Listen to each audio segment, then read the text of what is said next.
What drive options are there and what are some of the pros and cons for someone that's undecided?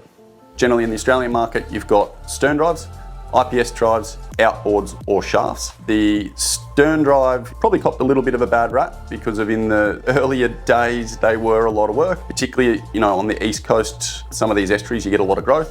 That started creating problems, and then at 15 years, a lot of the transom housings needed to be replaced, and that was a really expensive exercise. Fast forward to today, and the Volvo DPI is quite a spectacular stern drive. The beauty of it is that the engines are aft mounted, so you get a lot more space and living accommodation down below. Generally in a 40-foot boat, you've got an extra cabin, or even a 50 or 60-foot boat, you've got an extra full beam master because of the ability to move that drive back. The other big advantage, and particularly in some of these Sydney waterways, is the ability to trim those drives up. So you can get in nice and shallow, you can back right into a sandbar, you can sort of traverse through a sand spit in low tide, and something that you wouldn't get in other drives apart from the outboards. The next one is IPS.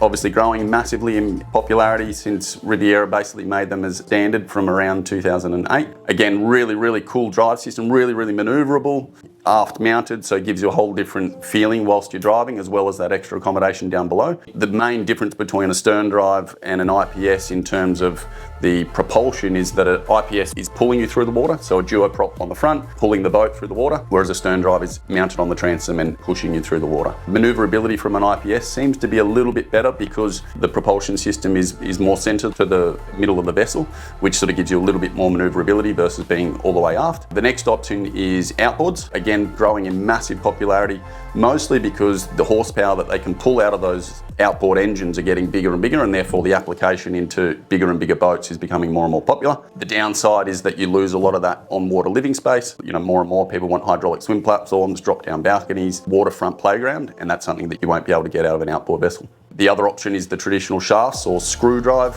basically just a propeller screwing through the water like a screw would screw into wood. Again, the claim is that they're traditional, there's just a shaft, a prop and a rudder. The maintenance is a lot lower than some of the other drives that are maybe a bit more technical. The downsides of that is maneuverability. You don't have that joystick driving, although, with some quick shift and twin disc option, that's changing, but generally you don't have as much maneuverability. You also don't have that aft mounted engine, which gives you a lot more volume down below. There is still rudder seals, rudders, shaft glands, gearboxes. There's still a lot of maintenance in that running gear that people tend to underestimate.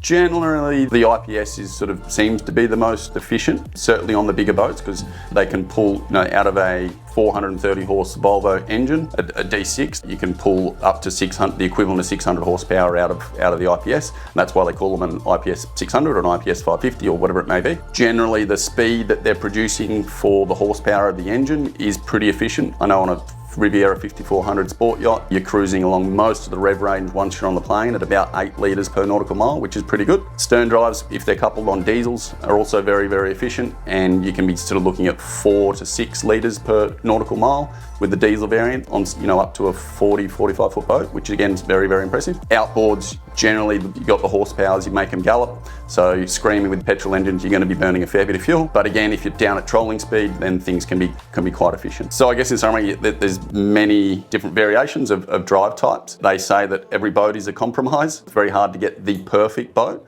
but there's certainly pros and cons that might be applicable to one buyer that's not applicable to someone else. I think it's important to really understand the pros and cons, be aware of them, be aware of the potential running costs of each operation, and then make a decision based on your personal use case.